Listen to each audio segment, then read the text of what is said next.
So we've got a bunch of exercises that we need to film today for the library and one of the new programs that is going to be uploaded. So going to kill two birds with one stone. Very much a random workout, but we're going to combine those exercises into some series and get the tutorials to you and the workout done all in one. So we're going to be starting over with some front squats and some flat dumbbell presses.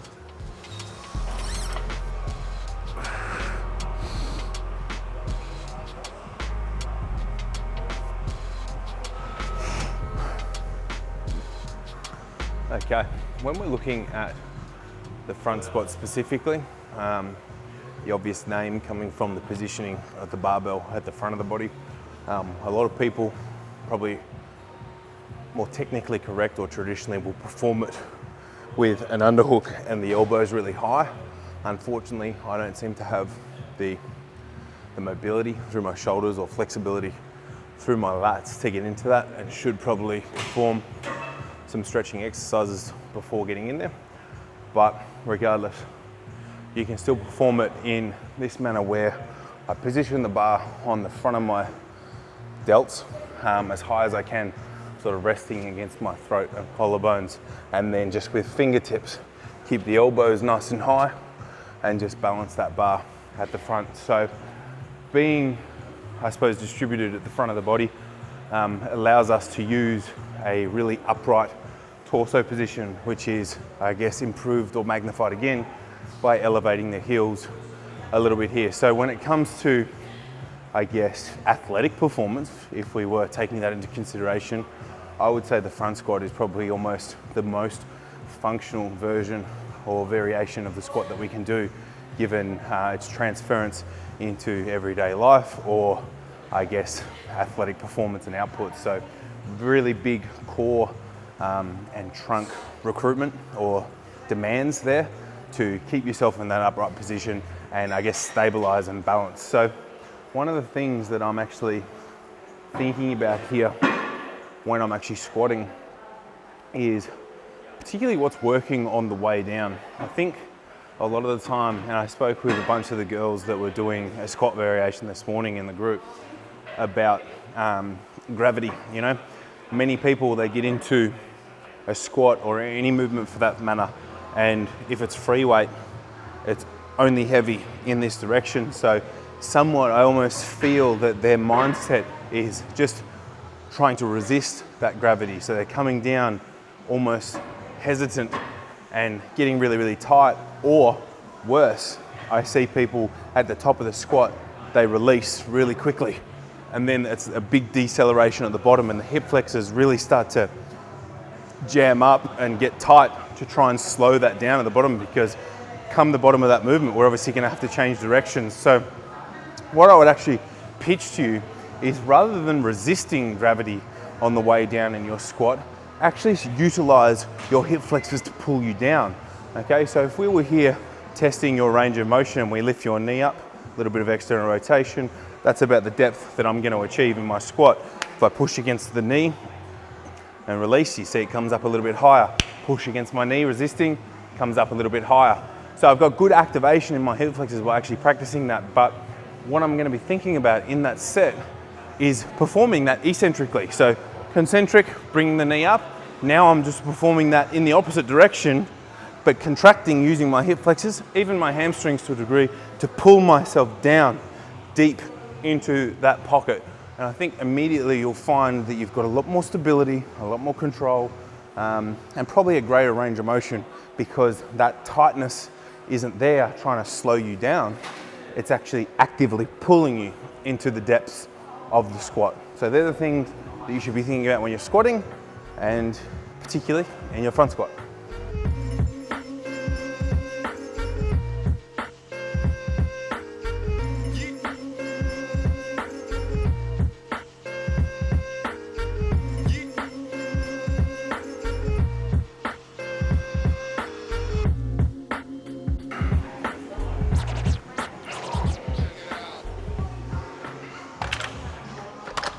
So when we're looking at the flat dumbbell press, and this transfers similarly to your bench press, what one of the things I'm thinking about, I guess, for, again, stability and optimal strength output, I guess, is looking for a transference of weight and using some leg drive in that press, which sounds strange when I'm looking at an upper body press movement and how my legs are going to assist me. But if I take you through it, what I want to actually do is bring my feet underneath my hips so that when I'm actually pressing, I'm actually going to be pushing my heels down, which is going to be creating this tight coil through my legs into my hip flexors. So if I come down into position, okay, I'm going to pull my shoulder blades back and down towards my opposite back pockets, giving me a really proud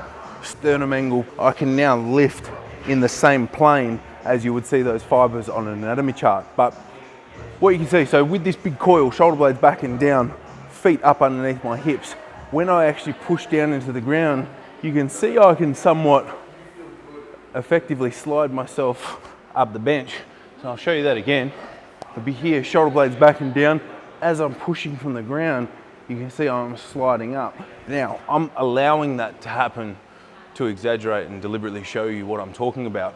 But what I'm actually trying to do, rather than slide back, is push the heels down from my toes, pushing my upper back into that bench, which is giving me good leverage for pushing and that transference of weight in the opposite direction there. So that's how we're going to incorporate a little bit of leg drive and I suppose get some more power into our flat dumbbell press. So I haven't done flat dumbbell presses in a while lately, but Tyler's been training really hard in the gym and he's actually started, I think he dusted off maybe the 55s the other day and he's triggered my ego. So we'll have to see if we've still got it, see if I can hold that title in the gym. But let's get back to those front squats and do another set over here. Okay, so coming in underneath the rack, as far as I can, barbell's pretty much touching my throat, bar's sitting up on the front delts, fingertips on top to balance, unracking, come up to my squat wedge, bit of width in my stance, toes slightly pointing out, hip flexors drawing me down into the squat.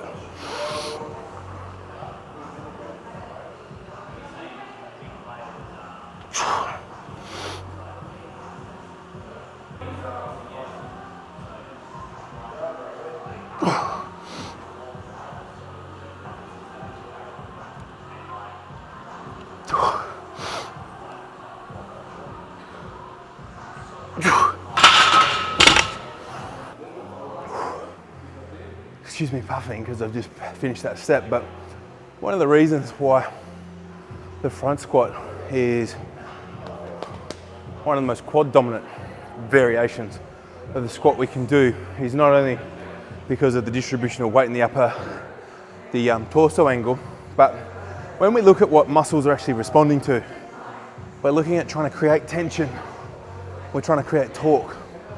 My brain understands the maths to count the weight of those plates, but my muscles have no idea how to do maths. So their language is tension and torque, and the ingredients to that recipe is A, the weight, multiplied by the distance. So the knee joint being the predominant worker here in the front squat, well, the further the distance of my knee to, I guess, the distribution of weight, the greater the torque that I'm going to create, because the weight's always going to be remaining the same. So if I'll bring this out so we can see a little bit better, Charles. So you can see if the bar is sitting basically at my midline or just forward of center. As I come down, if I hinge the hips, my knee angle is not really transferring far forward, meaning that I'm going to get a greater recruitment of the glutes and the hips. So straight away, all I do is shove those knees forward, bringing my torso angle up. And now you can see the distance between the weight and the bar is much, much greater, i.e. magnifying the recruitment and torque that we are creating in the quads. So hence, heels up on these squat wedges allows us for that tall torso, knees forward, i.e. greater distance between the two loads, magnifying how hard my quads are working.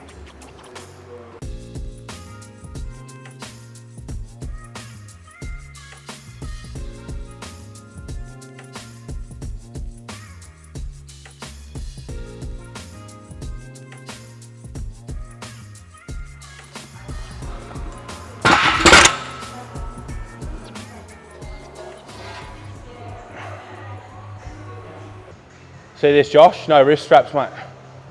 That's how you get them strong. Yeah, I warmed up with them.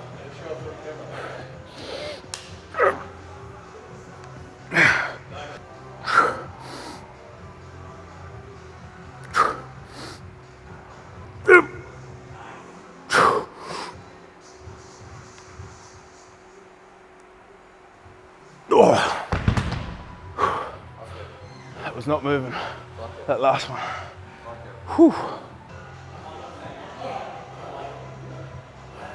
Dumbbell reverse lunges, whether you're doing them flat-footed, whether you're doing it elevated, technique is going to largely remain the same. I prefer, I mean, you can alternate legs. It depends. I'd probably make that decision based on whether or not I was pairing it with something else. But I typically prefer to do one leg at a time rather than alternating. And what I want to do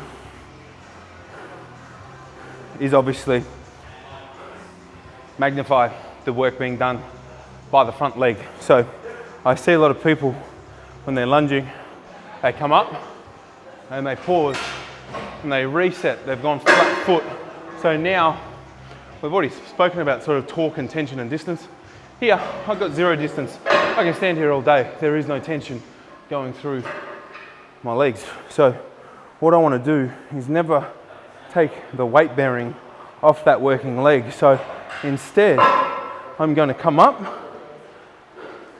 drive the glute through like a lunge, and come to my toe, which will act as a point of balance and resetting, but not a rest. Keeping all that weight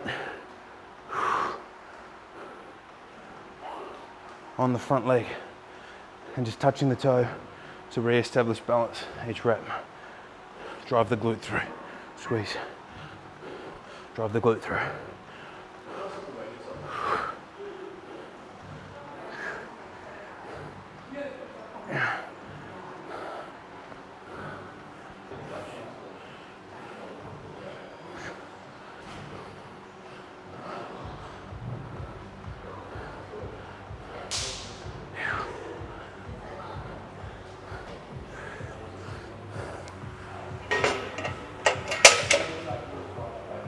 Okay, dips are fantastic exercise that can be overloaded by hanging weight to work the chest, triceps, and inherently some of the shoulders.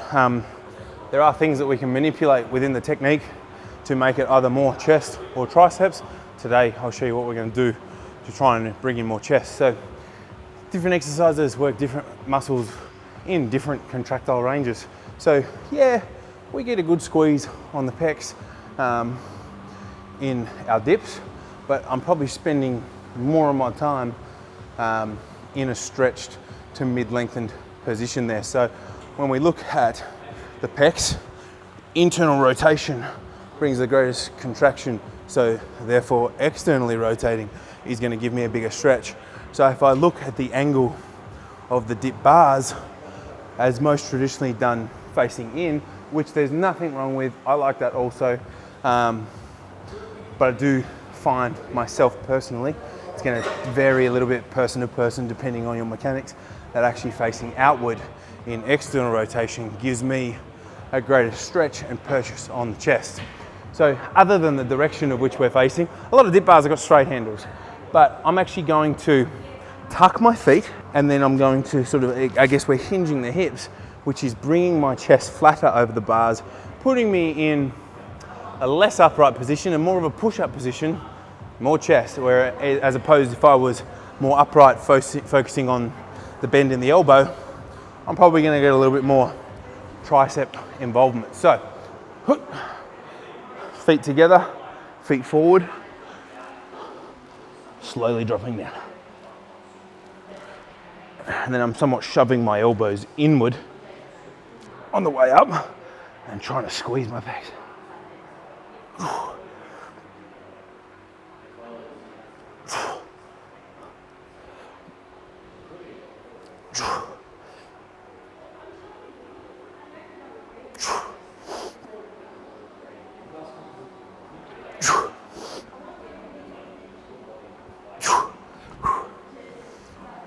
That's our dips for pecs. With the cable drag curl, it's a really short range of movement. So you're going to feel a really big contraction, therefore kind of working the peak of the bicep, and would be a good first exercise to do within your, I guess, arm workout. But from a technique point of view, we want to drive the elbows back, where traditionally in a bicep curl, we will have the upper arm and the elbows tucked by the sides, lifting out in front. So here in the drag curl, the name's coming from us drawing the elbows back behind, meaning that we're going to return that bar to probably the lower abdomen, belly button, waist region, as opposed to top of thighs. And it's just a short little peek and squeeze.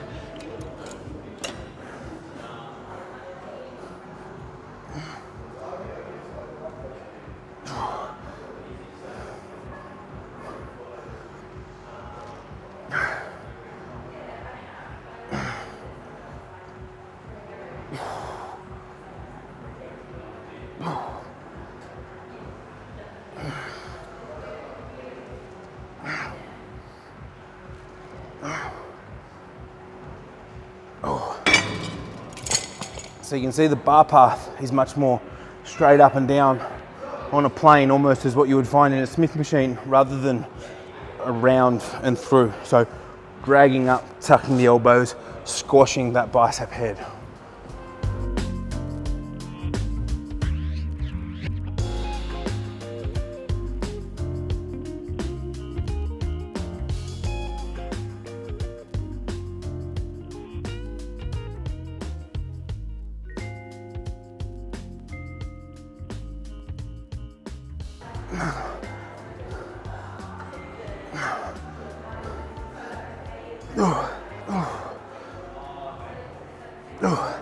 Dumbbell heel elevated squats, I would encourage you to use the steepest elevation you can find with wedges if you have them available. Otherwise, chocking the heels up with some rubber matting or weight plates will do the job. So with the really steep heel elevation, will allow for a more narrow stance. And again, my intentions here is to not quite perform it like a sissy squat, but I'm very much trying to sit down onto my heels, which is going to mean my knees need to drive aggressively forward, keeping my torso very upright and spending time in the stretch. All right, so let's have a look. Narrow stance, heels right up, knees forward.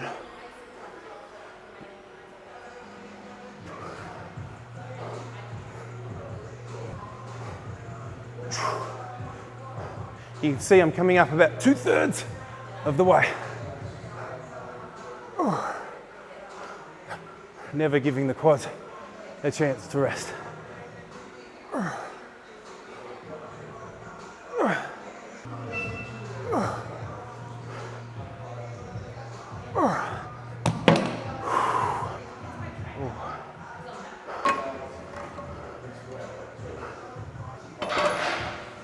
Hammer strength shoulder presses, really not too much technical to it in comparison to your dumbbell variation, given we're in a fixed plane of movement. So stability provided by the machine. I guess all we want to be paying attention to is the tempo of which we're lifting at, and I guess the range of motion that we're using. So I typically encourage to aim to go to about ear height. Some people have got the ability to find really deep range, but others it will force some sort of rotation and put some vulnerability in the shoulder joint. And it's not uncommon for people that have spent sufficient amount of years in the gym or playing sports to encounter shoulder issues given the complexity of the joint. So, you know, how much more benefit do we have from going from there to there in this press? I would prefer myself to minimize and avoid unnecessary risk. So once in, okay, bring those to about ear height. Pushing up, we want to go twice as slow on the way down as what we do on the way up. Coming up just short of lockout. We don't want to lock them in because, again, I can sit there and talk to you for quite a while because that weight is balanced over the joints. So keep it on the shoulder by finishing at about 95% of lockout. Slowly down, stretching front delts, ear height, squeeze. Squeeze. Slowly down. Squeeze. Ooh. Really cool place to, if you're loading this up, and have a training partner would be desirable, but even if you don't, it's not hard to chop and change. You're not leaking any energy getting those dumbbells back up. If you've reached a point in your programming and conditioning to, I guess, justify the use of some intensifiers like drop sets. So again, taking out some of the risk factors involved in internal stability, now that done so by the machine, and ramp up that intensity switch.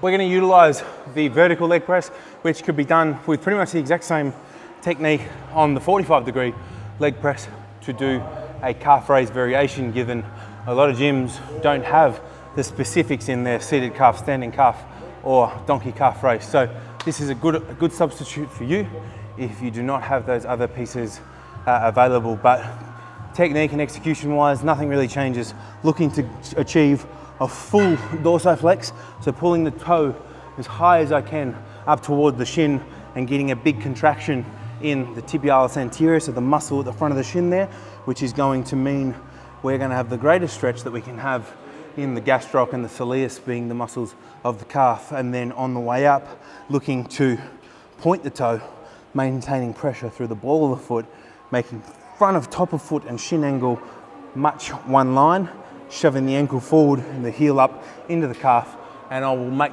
that contraction with soft knees. Okay, so bringing myself right in underneath the plate. Okay, slight softness in the knees, pulling the toes up, contracting in front of the shin, and squeezing the calves.